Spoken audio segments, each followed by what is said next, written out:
YNABers. My name is Jesse Meekum. This is podcast number 344 for YNAB, where we teach you 4 rules to help you stop living paycheck to paycheck, get out of debt, and save more money. I want to talk about the DL on Buy It for Life. It may be my favorite subreddit. It's gone a little bit downhill recently. I feel like people are posting things that have basically never been touched and then saying, look how great this, look how long this has lasted. If you keep something in a glass case and you never touch it and it's from 1945, it will probably just, it'll last just fine. Buy It for Life, for me, and a lot of times the subreddit is more along these lines, it means you can use the thing and you don't have to buy another one. And frankly, I'm sick and tired, and I sound like an old person when I say this, but I'm sick and tired of buying things that don't last. And it can be clothing. It can be appliances. We have an appliance here at the YNAB house because the kitchen at the YNAB house is from the 1970s, maybe. Old oven, still works. Old refrigerator. Makes ice better than my fancy pants new refrigerator that's only 2 years old.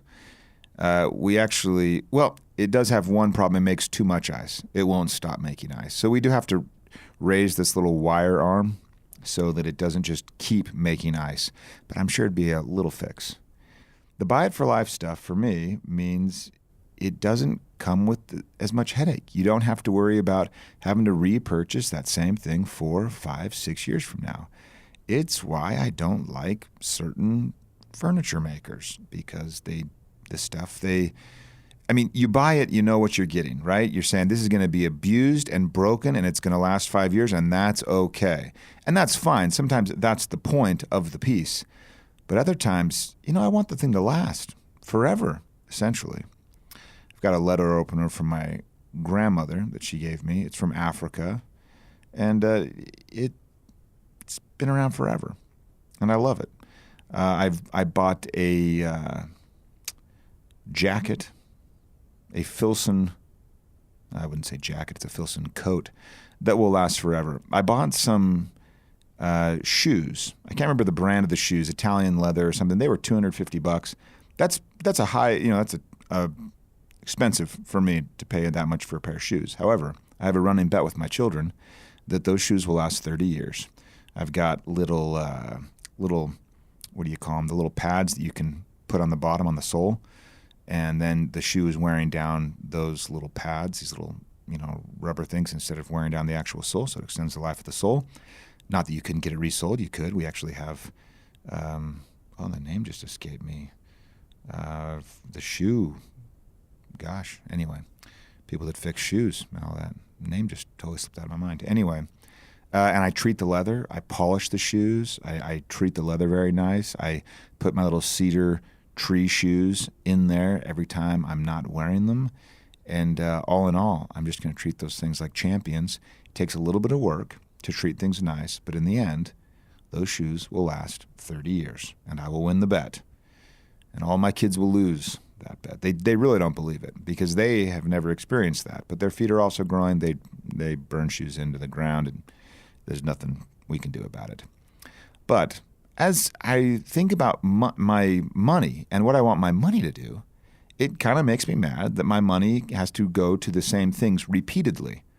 So by extension, what we buy a lot of the time, when we're saying my priority is to buy this chair, let's say, and you save up for the chair and then you finally buy the chair, I think it's a little bit of a slap in the face of all budgeters out there everywhere if 4 years later you need to do the same thing with your money again. I don't like that. That just doesn't feel right.